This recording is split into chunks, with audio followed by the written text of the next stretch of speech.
তাজদারে Medina আখিরি নবী জনাব মুহাম্মদ রাসূলুল্লাহ সাল্লাল্লাহু আলাইহি ওয়াসাল্লাম দুনিয়াতে আগমন করার 70 বছর পূর্বে ঈসা আলাইহিস সালাতু ওয়াস সালামকে আকাশে উঠানোর কিছুদিন পরে আল্লাহ ইয়ামন দেশের মধ্যে ইয়ামনের নাজরানের মধ্যে একজন বাদশা প্রেরণ করেছিলেন।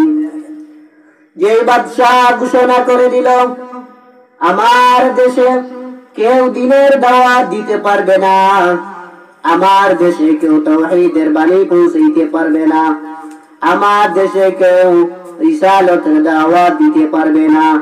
এক কথায় আমার রাজত্বের মধ্যে ইসলাম ধর্মের কোনো কিছু চলবে না, আমার রাজত্বের মধ্যে আল্লাহর নাম গন্ধ চলবে না, আমার রাজত্বের মধ্যে কোন নবীর বাণী চলতে পারে না। সেই বাদশা ঘোষণা করে দিল, যে মানুষ তাওহীদের বাণী পৌঁছাইবে, যে মানুষ রিসালাতের বাণী পৌঁছাইবে, তার জন্য ফাঁসি দণ্ডের আইন, তার সর্বোচ্চ শাস্তি হইল মৃত্যুদণ্ড। আল্লাহ রাব্বুল আলামিন সেই জমানায় ঈসা আলাইহিস সালাতু ওয়াস সালামের পরে বিশ্ব নবীর আগমনের 70 বছর পূর্বে আল্লাহ এই ইয়ামনের নাজরানের মধ্যে সেই কুখ্যাত বাদশাকে আল্লাহ প্রেরণ করেছিলেন। তাফসীরে কাশফের মধ্যে লেখেন, ওই বাদশার নাম ছিল ইউসুফ জুনওয়াস। ওই বাদশা ঘোষণা করে দিল, আমার দেশে কেউ দ্বীনের দাওয়াত দিতে পারবে না, আমার দেশে কেউ তাওহীদের বাণী পৌঁছাইতে পারবে না, আমার দেশে কেউ রিসালাতের বাণী পৌঁছাইতে পারবে না, আমার দেশে কেউ আল্লাহর দাওয়াত দিতে পারবে না, নবীগণের দাওয়াত এবং পেগাম পৌঁছাইতে পারবে না। এই আইন জারি করে দিল বাদশা ইউসুফ জুনওয়াস। বাদশা তার কাছে এমন একজন জাদুকর রাখলো, ওই জাদুকর জাদুর মাধ্যমে মানুষদেরকে একে অপরের মধ্যে ঝগড়া লাগাইয়া দেয়, ভাইয়ে ভাইয়ে ঝগড়া, হুজুরে হুজুরে ঝগড়া, মা বোনে ঝগড়া, মা মেয়ে ঝগড়া, এক ভাই এক ভাইয়ের বিরুদ্ধে ঝগড়া লাগাইয়া দেয়। এভাবে কত বছর পর্যন্ত এই রাষ্ট্রটা চলতেছে। বাদশার আইন হইল জাদুবিদ্যার মাধ্যমে মা ছেলে ঝগড়া, হুজুরে হুজুরে ঝগড়া, আলেমে আলেমে ঝগড়া যদি লাগাইয়া দাও, তাহলে তারা কোনোদিন সরকারকে পদত্যাগ করার কথা বলবে না, তারা কোনোদিন আমার রাজত্বের দিকে তাকাইবে না, কোনোদিন তারা আমার রাজত্বের প্রতি লোভ লালসা করবে না। এই কারণে সেই বাদশা ঘোষণা করে দিল, আমার দেশে কেউ দ্বীনের দাওয়াত দিতে পারবে না, আমার দেশে কেউ তাওহীদের বাণী পৌঁছাইতে পারবে না। অর্থাৎ এই জমানায় আল্লাহর নাম কেউ নিতে পারবে না, এই জমানায় নবীদের কোনো নাম নিতে পারবে না। সেই জাদুকর জাদুবিদ্যার মাধ্যমে আলেমে আলেমে ঝগড়া লাগাইয়া দেয়, মা মেয়ে ঝগড়া, বাপ ছেলে ঝগড়া, মুসলমানে মুসলমানে ঝগড়া লাগাইয়া দেয়। তারা শুধুমাত্র ঝগড়া করে, জমিন নিয়ে ঝগড়া করে, তারা শুধুমাত্র সম্পদ নিয়ে ঝগড়ার মধ্যে লিপ্ত। আর ওই বাদশার রাজত্বের প্রতি কোনো খেয়াল থাকে না। যখন কিছুদিন যাওয়ার পরে ওই জাদুকরটা বৃদ্ধ হয়ে গেল, কিছুদিন যাওয়ার পরে যখন জাদুকর বৃদ্ধ হয়ে গেল, ওই জাদুকর বাদশা ইউসুফ জুনওয়াস তাকে ডাক দিয়া বলল, মহারাজ, আমার তো আর সময় নাই, আমি কিছুদিন পরে হয়তো ইন্তেকাল করবো, আমার আর শরীরের মধ্যে শক্তি নাই, আমার হাত দিয়ে খবর বলতেছে এই দুনিয়াতে আমি আর বেশি দিন বেঁচে থাকবো না। বাদশা ইউসুফ জুনওয়াস, আমার কাছে এমন একজন বালক, খুব জ্ঞানী এবং পারদর্শী একটা বাচ্চা যুবক আমার কাছে তুমি পাঠাইয়া দাও, ওই বাচ্চাকে আমি জাদু বিদ্যা শিক্ষা দিব। ওই জাদু বিদ্যার মাধ্যমে হুজুরে হুজুরে ঝগড়া, মা মেয়ে ঝগড়া, মুসলমানে মুসলমানে ঝগড়া, ওইটা লাগাইয়া দিবে, কিন্তু রাজত্বের প্রতি কোনো খেয়াল থাকবে না। বাদশা ইউসুফ জুনওয়াস তখন সেই সময় একটা যুবককে জাদু বিদ্যা শিক্ষার জন্য ওই জাদুকরের কাছে প্রেরণ করলো। তাফসীরের কিতাবের মধ্যে লেখেন ওই যুবকের নাম ছিল আব্দুল্লাহ বিন তামির। ওই বালক আব্দুল্লাহ বিন তামির, ওই আব্দুল্লাহ বিন তামির প্রতিদিন ওই জাদুকরের কাছে যায়, জাদুবিদ্যা শিক্ষা করে। সকালে যায় এবং বিকাল বেলা বাড়িতে চলে আসে, সকালে যায় বিকাল বেলা বাড়িতে চলে আসে। ওই বালক আব্দুল্লাহ বিন তামির ওই জাদুকরের কাছে যাওয়ার সময় রাস্তার মধ্যখানে দেখে এমন একজন সাধক, এমন একজন আল্লাহওয়ালা বুজুর্গ, এমন একজন আল্লাহর খাঁটি বান্দা। ওই বান্দা রাস্তার কিনারে দাঁড়াইয়া দাঁড়াইয়া মানুষদেরকে তাওহীদের বাণী, মানুষদেরকে রিসালাতের বাণী পৌঁছাইয়া দেয়। কখনো জিকির করে, আবার কখনো ওই আল্লাহওয়ালা বুজুর্গ মানুষদেরকে ওয়াজ নসিহত করে বুঝায়। তখন ওই যুবক আব্দুল্লাহ বিন তামির রাস্তায় যাওয়ার সময় মধ্যখানে ওই আল্লাহর ওলির সান্নিধ্য পাওয়ার জন্য কিছু সময় বসে যায়।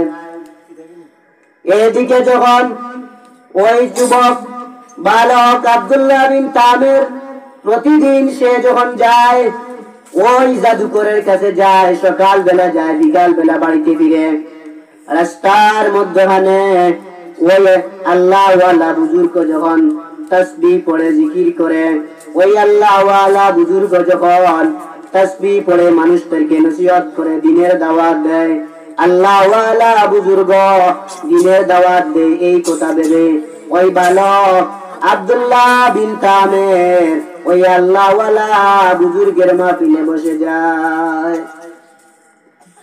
আব্দুল্লাহ বিন তামির ওই আল্লাহওয়ালা বুজুর্গের কাছে বসে যায়। বিকাল বেলা যখন বাড়িতে যায়, বাড়িতে যাওয়ার পরে মা মারধর করে। সকালে যখন ওই জাদুকরের কাছে যায়, জাদুকর মারধর করে। তখন জাদুকর বলে, সকাল বেলা তাড়াতাড়ি তুমি আমার খানকার মধ্যে আসবে, তুমি দেরি করলে কেন?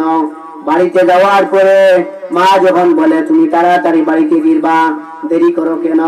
এখন মার কাছে কি জবাব দিবে আর জাদুকরের কাছে কি জবাব দিবে? ওই বালকটা মহা চিন্তার মধ্যে পড়ে গেল।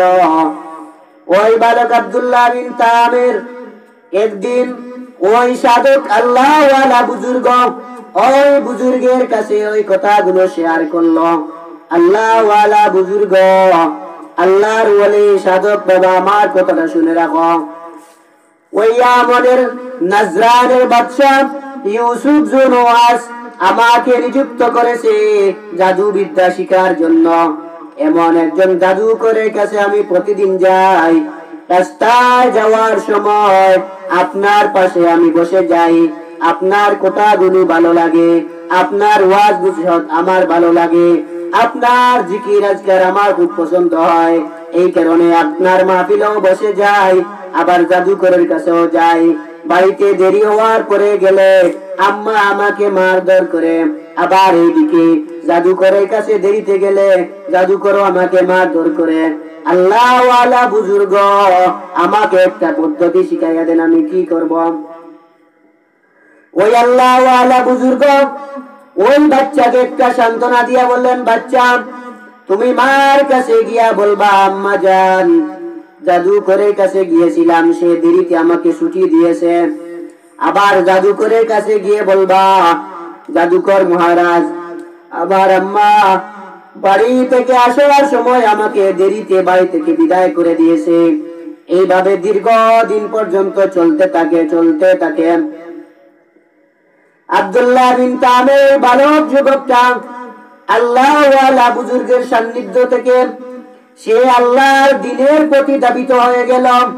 আল্লাহর দ্বীনের প্রতি যখন ধাবিত হয়ে গেল, এদিকে জাদু বিদ্যাও শিখে, আবার এদিকে দ্বীনের দাওয়াতও শিখে, জাদু বিদ্যাও শিখে, দ্বীনের লাইনেও মেহনত করে, উভয়টা মেহনত করে। সেই জমানার মধ্যে আল্লাহওয়ালা কোনো মানুষ বলতে আর কেউ ছিল না, আর দ্বীনের দাওয়াত দেওয়ার মতো কোনো মানুষের পরিবেশ ছিল না। বাদশাহ ইউসুফ জুনওয়াস সব কিছু বন্ধ করে দিয়েছে, যাতে দুনিয়ার কোনো মানুষ দ্বীনের দাওয়াত দিতে পারে না।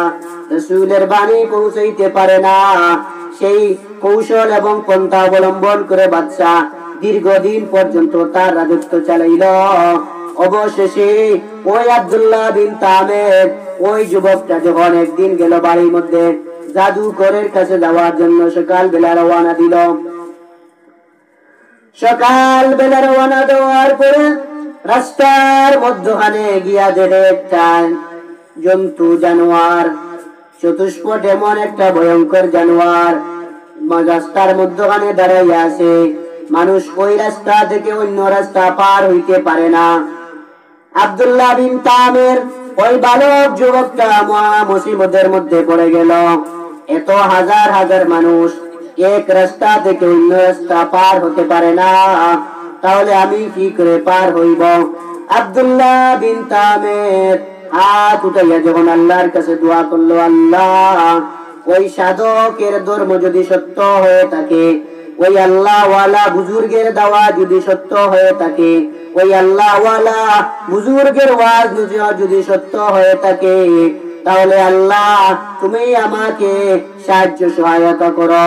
এই কথা বলার সঙ্গে সঙ্গে আব্দুল্লাহ বিন তামের ওই যুবকটা একটা পাথর হাতে নিয়া ওই জন্তুর উপরে নিক্ষেপ করলো।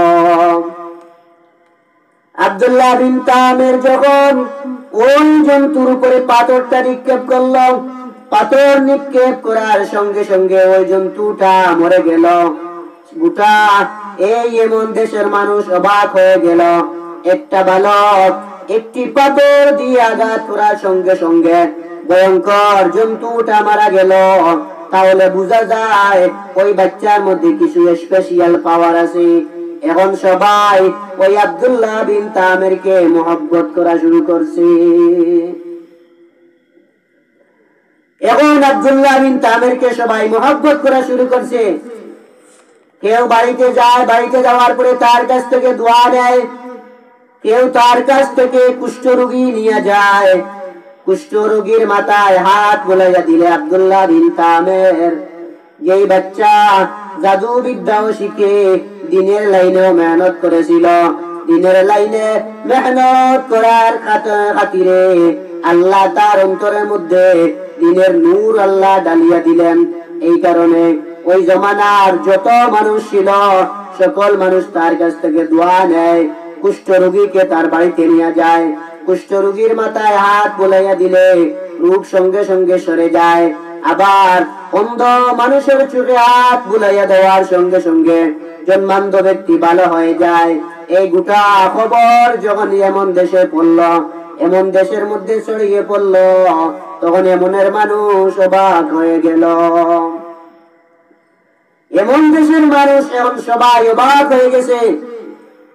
আব্দুল্লাহ বিন তামের ওইটা যুবক, এমন একজন যুবক ছেলে জাদুবিদ্যা শিখতে যায়, এমন জাদু শিখছে যে জাদু শিখার মাধ্যমে সে দেখা যায় একটা পাথর দিয়া বাঘকে হত্যা করে ফেলল, জন্তু জানোয়ারকে ভয়ঙ্কর জানোয়ার হত্যা করে ফেলল। আবার দেখা যায় কুষ্ঠরোগীর মাথায় হাত বুলাইয়া দিলে কুষ্ঠরোগী ভালো হয়ে যায়। আবার দেখা যায় কোন জন্মান্ধ ব্যক্তির চোখে হাত বুলাইয়া দিলে ওই রোগটা ভালো হয়ে যায়। তাহলে মনে হয় জাদুর মধ্যে কাম দিছে। নাউযুবিল্লাহ। বাদশাহ ইউসুফ জুনওয়াসের একজন মন্ত্রী ছিল অন্ধ। ওই মন্ত্রী যখন খবর পাইল আব্দুল্লাহ বিন তামের মানুষের চোখে হাত বুলাইয়া দিলে মানুষ ভালো হয়ে যায়, কুষ্ঠরোগীর শরীরের মধ্যে হাত বুলাইয়া দিলে কুষ্ঠরোগী সরে যায়, ওই বাচ্চা ইউসুফ জুনওয়াসের মন্ত্রী অন্ধ ছিল। সে চিন্তা করলো আমি একটা কাজ, সময়টা কাজে লাগাইয়া দেখি ভালো হই কিনা। ওই বাদশাহ ইউসুফ জুনওয়াসের মন্ত্রী আব্দুল্লাহ বিন তামেরের বাড়িতে কিছু হাদিয়া উপরে নিয়ে গেল। কিছু হাদিয়া নিয়ে যাওয়ার পরে বলল, আব্দুল্লাহ বিন তামের, তুমি যদি আমার এই জন্মান্ধ রূপটা সরাইয়া দিতে পারো, আমাকে ভালো করে দিতে পারো, আমার চক্ষু ভালো করে দিতে পারো, আব্দুল্লাহ বিন তামের, আমার চক্ষু যদি ভালো করে দিতে পারো, তোমাকে আমি এই হাদিয়া গুলো আনছি, আমি তোমাকে উপহার দিব। আব্দুল্লাহ বিন তামের আল্লাহর কাছে হাত উঠাইয়া দোয়া করলেন আর ওই মন্ত্রীকে বললেন, মন্ত্রী মহারাজ শুনে রাখো, আমার আল্লাহ শিফা দেওয়ার মালিক, আমি শিফা দেওয়ার মালিক না, আমার আল্লাহ মালিক। আল্লাহ চাইলে মানুষদেরকে ভালো করে দিতে পারে, আর চায় না আল্লাহ ভালো করতে পারে না, এটা আল্লাহর এখতিয়ারের উপরে। ও মন্ত্রী মহোদয় শুনে রাখো, আমার দ্বারা কোনো কাজ সম্ভব নয়। আগে একটা কাজ হইল, শর্ত হইল, তুমি যদি ঈসা আলাইহিস সালাতু ওয়াস সালামের ধর্মের মধ্যে দীক্ষিত হও, ঈসা নবীর কালেমা যদি তুমি পড়ো, আমি আল্লাহর কাছে দোয়া করতে পারি আল্লাহ যেন তোমার অসুস্থতায় সুস্থতা করে আল্লাহ তোমাকে ভালো করিয়ে দেয়।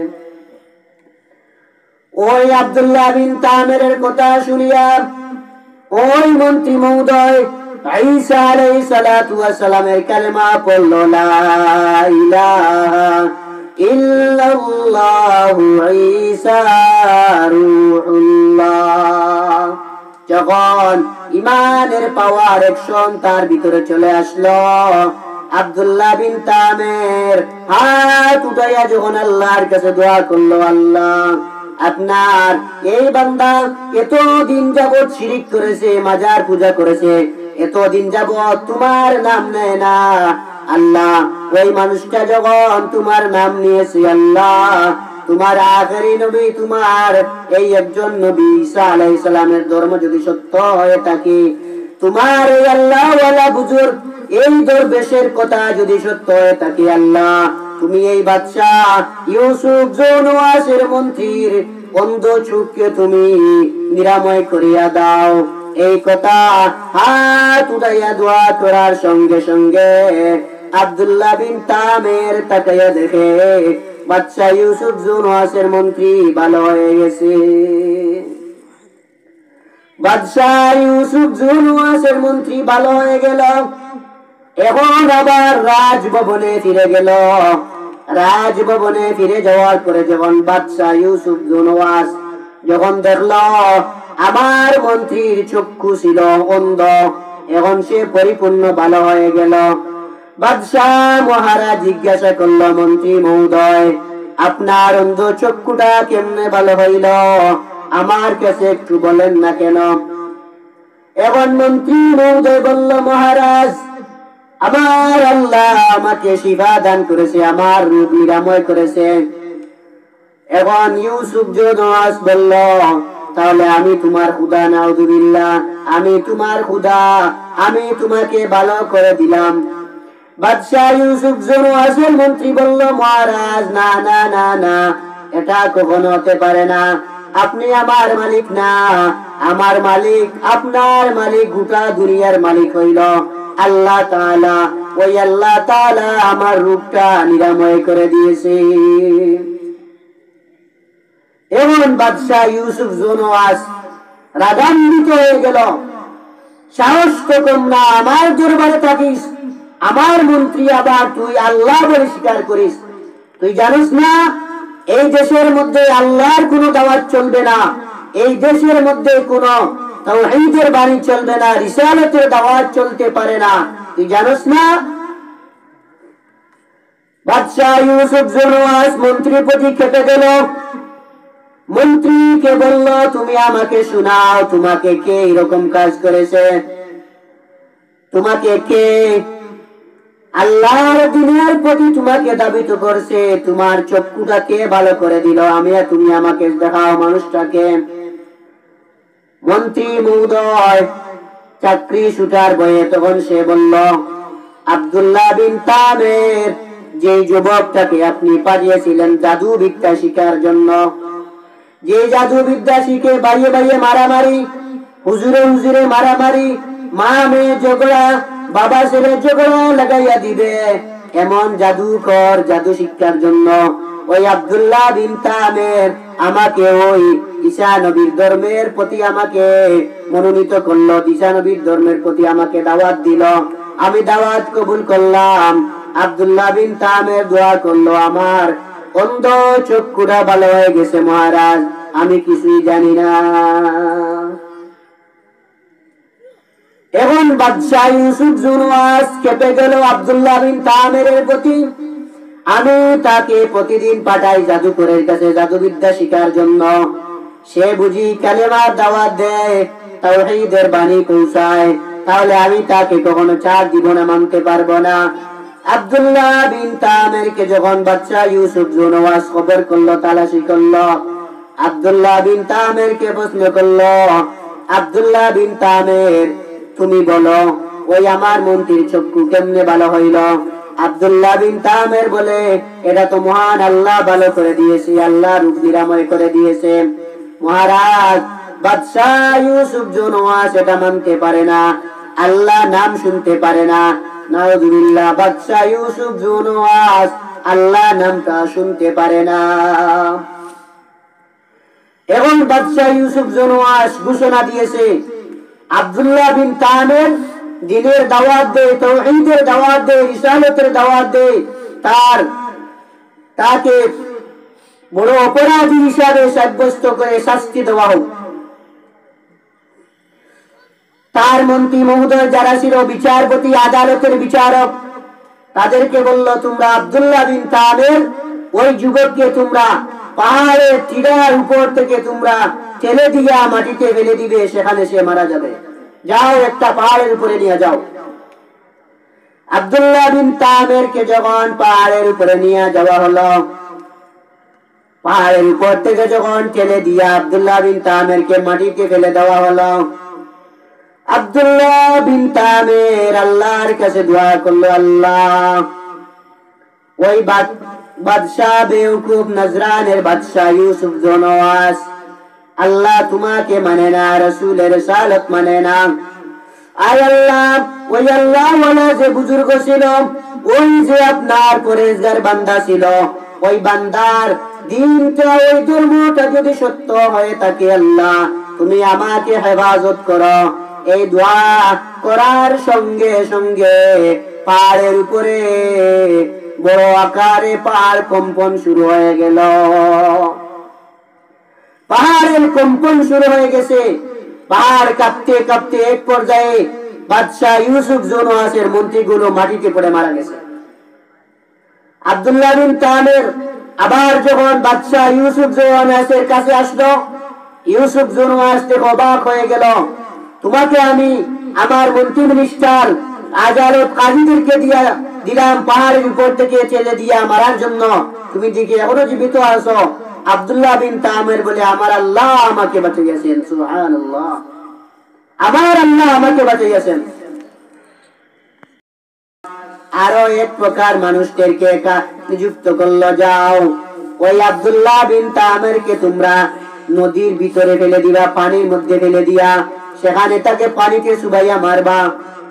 ওই মন্ত্রী মিনিস্টার যখন আব্দুল্লাহ বিন তামেরকে নিয়ে নদীতে গেল, নৌকা ভ্রমণ করে, জাহাজ ভ্রমণ করে, নদীর ভিতরে নদীর পানির মধ্যে তাকে ফেলে দিল। আব্দুল্লাহ বিন তামের নদীর পানিতে পড়ে আল্লাহর কাছে দোয়া করলো, আল্লাহ, ওই আল্লাহ ওয়ালা বুজুর্গের দাওয়াত যদি সত্য হয়ে থাকে, ঈসা আলাইহিস সালামের ধর্ম যদি সত্য হয়ে থাকে, আল্লাহ তুমি যদি এক আল্লাহ হয়ে থাকো, ও আল্লাহ আমি দোয়া করি আমাকে তুমি বাঁচাও। এই কথা বলার সঙ্গে সঙ্গে আল্লাহ রাব্বুল আলামিন আব্দুল্লাহ বিন তামেরকে হেফাজত করলেন। আব্দুল্লাহ বিন তামির পানি থেকে উঠে আবারও বাদশার কাছে উপস্থিত,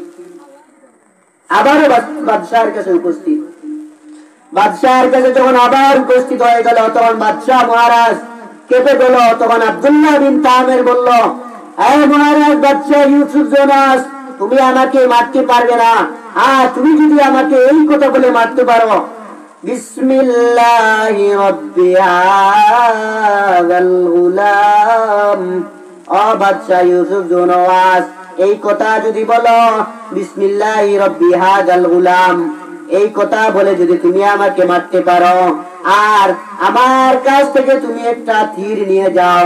আব্দুল্লাহ বিন তামের একটা তীর বের করে দিলেন।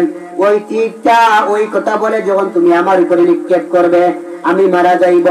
বাদশাহ ইউসুফ জুনওয়াজ বিসমিল্লাহি রাব্বি হাযাল কাবা এই কথা বলে যখন ইউসুফ জুনওয়াজ যখন আব্দুল্লাহ বিন তামেরকে মারতে উদ্যত হলো, তখন দেখা যায় তীরটা তার শরীরের মধ্যে ঢুকে আব্দুল্লাহ বিন তামের শাহাদত বরণ করল।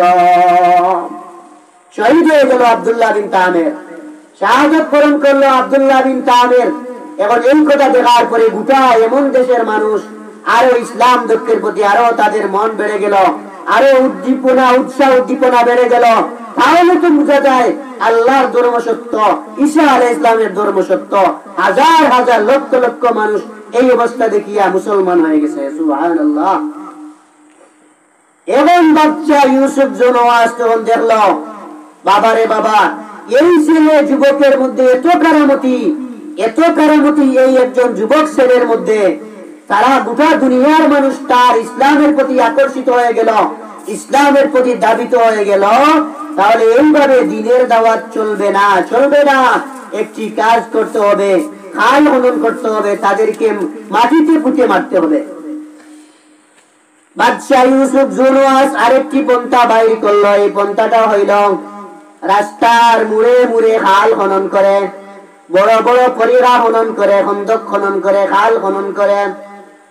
যত মানুষ মুসলমান হয়েছিল আব্দুল্লাহ বিন তামের দাওয়াতে, সকল মানুষদেরকে সেই কুয়ার মধ্যে ফেলায়, সেই খালের মধ্যে ফেলে দেয়, আর বড় বড় আগুন এনে দেয়।